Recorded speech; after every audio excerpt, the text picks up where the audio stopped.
Hello and welcome to the news on NTA International. I am Nolene Ebel-Ame and my sign language interpreter is John Bamidele.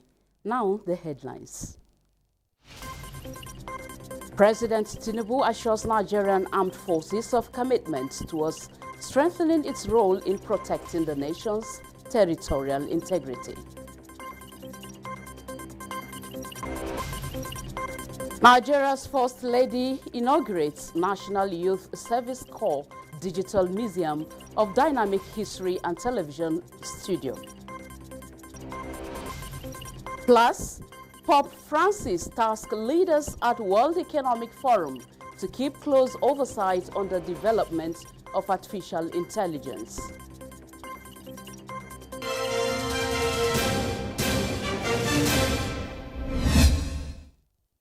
And now to the news, and we begin with security, where the Chief of Army Staff, Lieutenant General Olufemi Oluede, has lauded the sustainable support of President Bola Ahmed Tinubu towards the welfare, professional and operational support to the Nigerian Army personnel. The Chief of Army was speaking during the inauguration of the Bola Ahmed Tinubu Barracks in Asokoro. Defense correspondent Ismail Musa reports. With this brief symbolic ceremony by President Bola Tinubu, officers and soldiers of the Nigerian Army can now boast of additional befitting accommodation. The Chief of Army Staff, who commended the President for his continuous support, noted that improving the welfare of military personnel is critical to the success of ongoing internal security operations. The Nigerian Army still faces an acute shortage of accommodation, which must be addressed as we continue to defeat insecurity nationwide and reintegrate frontline troops into the barracks. I am very confident that we can achieve this goal with the continued support from the federal government and other stakeholders. He also acknowledged the efforts of his predecessors in the conceptualization and construction of the Bola Ahmed Tinubu Barracks at Asokoro, stressing that the project will reduce the shortage of accommodation for Army personnel. We have a very huge challenge when it comes to accommodation.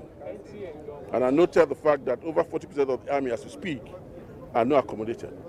But we are lucky we have the support of Mr. President, who provided resources for this, and he has promised to provide resources for more, not only in Abuja, but the entire country. So we intend to do the best for our soldiers so that they can do their job well.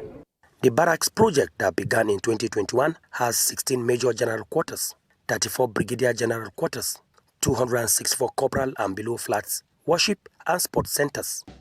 President Bola Ahmed Tinubu, while inaugurating the project, described the barracks as a moral booster and also commended the security agencies for protecting Nigeria and Nigerians. Ismail Musa, NTA News. Thank you, Ismail.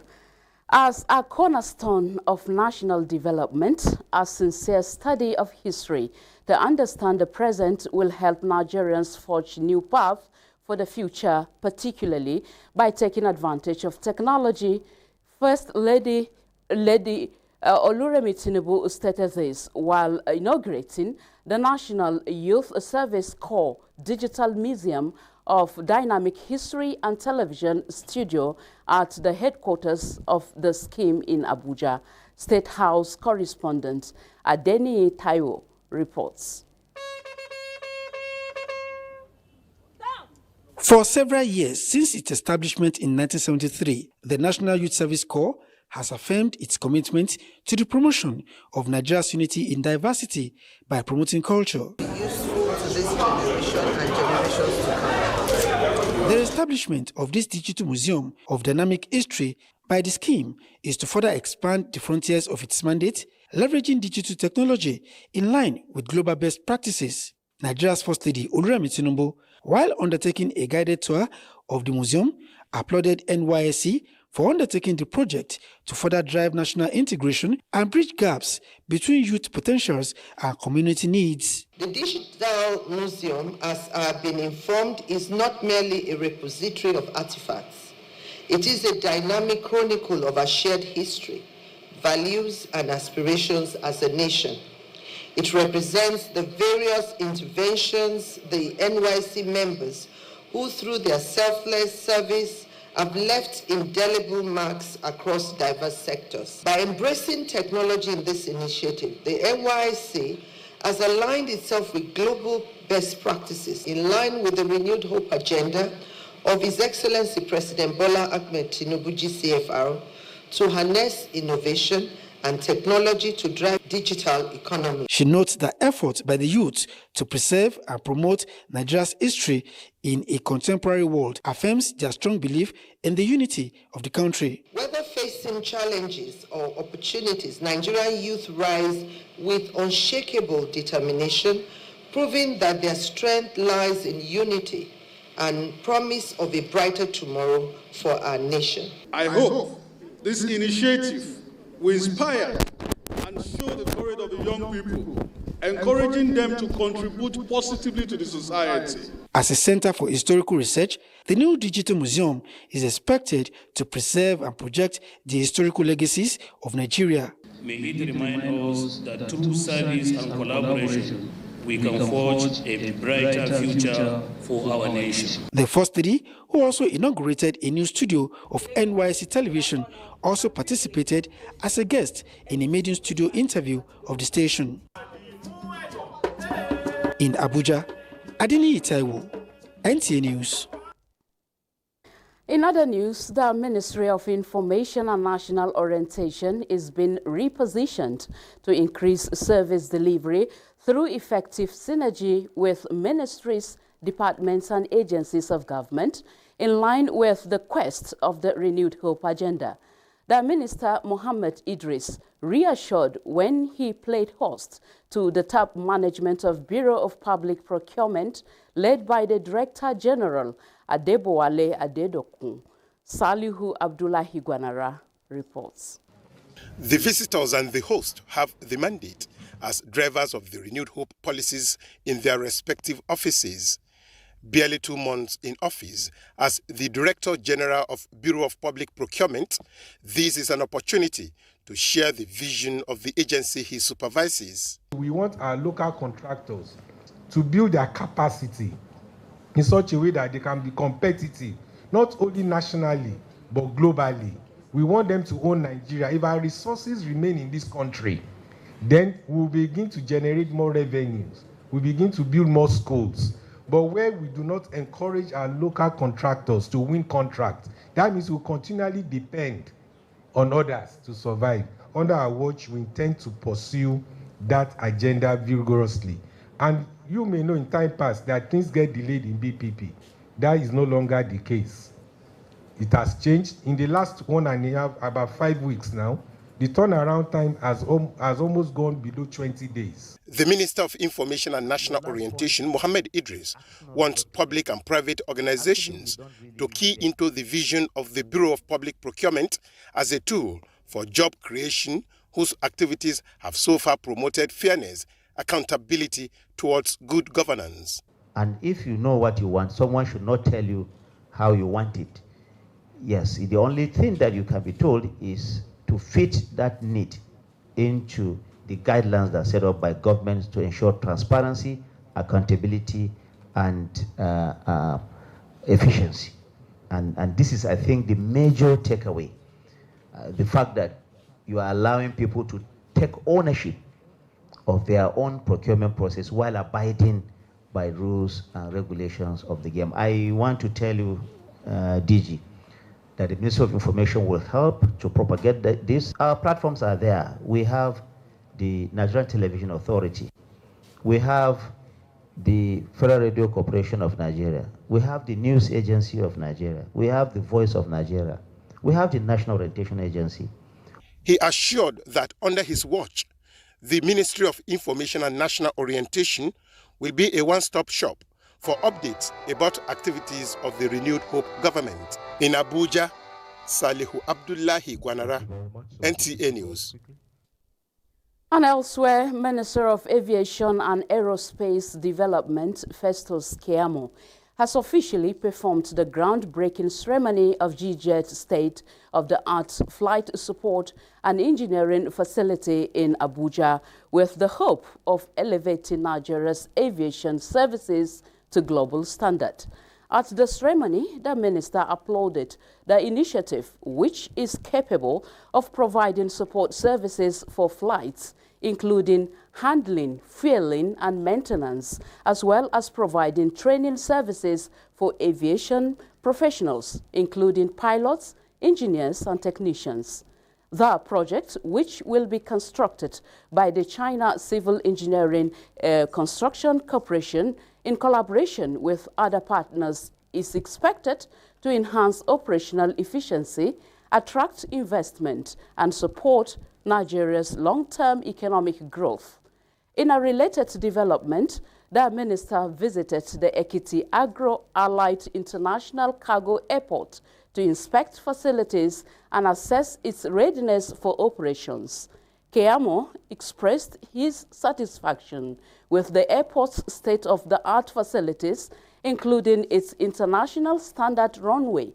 He commended the Ekiti state government for its efforts in developing the airport, which is expected to support the state's agribusiness sector and boost its economy. The Ekiti Agro-Allied International Cargo Airport is expected to play a significant role in promoting agriculture, commerce, and tourism in the country. The Association of Resident Doctors, Federal Capital Territory Administration, ARDFCTA, has begun a 3-day warning strike to protest unpaid salaries, allowances, and other unmet demands. Correspondent Serafina Okon-Umweke reports that the strike has disrupted services in government hospitals across Abuja. Visits to Kuje, Nyanya, Karu, and Asokoro General Hospitals in the FCT revealed widespread compliance with the warning strike. In a telephone conversation, the leadership of resident doctors described doctors in Abuja as abandoned projects and urged the minister of the FCT, Nyesom Wike, to intervene promptly. They warned that failure to address their concerns could lead to an indefinite shutdown of hospital activities, although emergency services remain uninterrupted. I came for scan, and afterwards I was supposed to see a doctor, but after doing the scan, they said that they are on strike. And the doctor was not on set to see me, so they said I should come back tomorrow. Doctors are not on duty, and so it's not no services. It's only some of the nurses and the record departments are around, but the doctors are not available to render services. Government officials were, however, not available to respond to the matter, as they were all away on official assignment. Day one of the 3-day industrial action embarked upon by the FCT resident doctors, pressing home their demand for a better pay. We've actually seen patients leaving the hospital feeling disappointed. Even those on appointment who ought to have seen their doctors today for follow-up are not able to do that as a result of the strike. But meanwhile, behind the camera, the hospital management has told us that they are actually rendering skeletal services. In Abuja, Serafina Okon-Umweke, NTA News. Thank you, Serafina.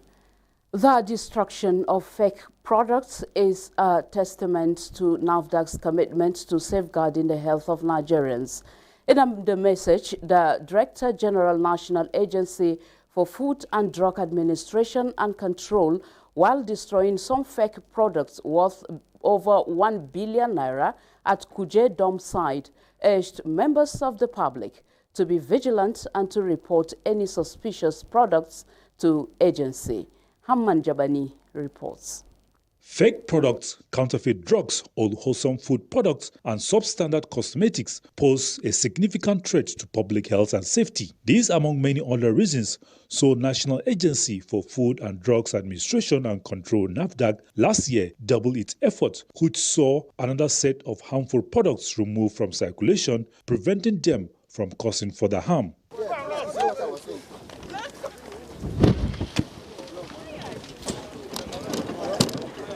The product destroyed the Director General NAFDAC, Mojisola Adeye, who was represented in form includes expired food submitted by development partners, expired drugs, and those seized during enforcement by the agency within FCT and environs. It is a way of sending a very strong signal to the cartels that are involved in the production or importation or sales and distribution of substandard and falsified medical products and unwholesome processed foods. There is zero tolerance to substandard and falsified medical products and unwholesome processed foods. Nigeria will no longer be a haven for dumping these products. NAFDAC has a very active and robust pharmacovigilance department that will investigate any ADR or any other complaint on drugs. We have our consumer complaint unit that investigate anything. So we are all rounded in this. Some government agencies commended NAFDAC and assures of more support and collaboration. So at any given time, we come across items that are particularly regulated by NAFDAC. We will get across so that at least in line with their act, they can build the appropriate thing. And it's vice versa. The street value of the product is put at 1,366,000,000 naira and is as a result of thorough investigation and surveillance by NAFDAC officials. Hamman Jabani, NTA News. You're watching the news on NTA International. We will take a break now. More reports when we return. Thank you for staying with us on the news on NTA International. Deputy Speaker of the House of Representatives, Benjamin Kalu, has urged the government of the United Kingdom to support Nigeria's fight against corruption. He stated this in London at an event tagged UK-Nigeria Collaboration, a parliamentary strategic dialogue, which attracted Deputy Leader of the British House of Lords, Lord Collins, among other members of Parliament from Nigeria and the UK. Kalu emphasized the importance of collaboration between the two countries in tackling corruption, among other challenges. He commended the diplomatic ties between Nigeria and the United Kingdom, highlighting the potential for deepened economic relations, making reference to the partnership between Nigeria and the UK as a testament to shared values and mutual interests. Kalu notes that by deepening collaboration across critical sectors, both countries will unlock the opportunities for sustainable growth and development. As Chairman, House of Representatives Committee on Constitution Review, the Deputy Speaker also sought the support of UK's Foreign Commonwealth and Development Office in enhancing Nigeria's constitution review process. Gabon's transitional government has announced that presidential elections will be held on April 12, a key step to re-establish civilian rule after a coup ended the Bongo dynasty's decades-long reign. Government spokesman Seraphine Akure-Daven, after a cabinet meeting, said voting will start at 7 a.m. and end at 6 p.m. in line with the current laws. The Central African country, which had been under the rule of the Bongo family for 55 years, adopted a new constitution in a November referendum. The referendum provided for a maximum of 2 7-year presidential terms, no prime minister, and no dynastic transfer of power. The country's transitional president, General Brice Oligui Nguema, who swiftly took over as leader after an August 2023 coup, has made no secret of his ambitions to remain in power. The World Economic Forum 2025 in Davos is opening up all the areas in globe where alignments were needed to have the world begin to have a life of all-round sustainability open to all people in different nations of the world. World leaders and heads of governments drew attention to the problem peculiar to their lands and possible solutions that could return them to the glorious days of peace, stability and sustainability in the age of the nations. Kolo Mohammed has details. Addressing the World Economic Forum in the Swiss town of Davos, Ukrainian President Vladimir Zelensky says Europe needs to be ready to stand on its own feet and must work to remain relevant as a strong global player and indispensable on the global stage. He raised Kremlin's deployment of North Korean troops to Western Russia to illustrate what he says are growing threats to European security. And all European countries must be willing to spend as much on security as it truly needed, not just as much as they have gotten used to during years of neglect. If it takes 5% of GDP to cover defense, then so be it. European Union Chief Ursula von der Leyen says Europe is ready to negotiate with US President Donald Trump, but the bloc will also seek to improve ties with China and other nations as global competition heats up. She insists the United States remains an important partner. Also, Syrian Foreign Minister told world leaders that prior to this time, economic sanctions were in favor of the people of Syria. Now that former President Bashar al-Assad is no longer in charge, the sanctions are now against the people of Syria. He therefore called on world leaders to take the sanctions off Syria's shoulders for its outright stability. In a written message read to the meeting, Pope Francis is particularly concerned about artificial intelligence this year, saying the technology's abilities raises critical concerns about humanity's future. The statement read on his behalf by Cardinal Peter Turkson states that the results artificial intelligence can produce are almost indistinguishable from those of human beings. AI is intended to imitate the human intelligence that designed it, thus posing a unique set of questions and challenges. Unlike many other human inventions, AI is trained on the results of human creativity, which enables it to generate new artifacts with a skill, level, and speed that often rival or surpasses human capabilities, raising critical concerns about its impact on humanity's role in the world. The World Economic Forum hopes that pledges made will eventually see the light of the day. Kolo Mohammed, NTA News.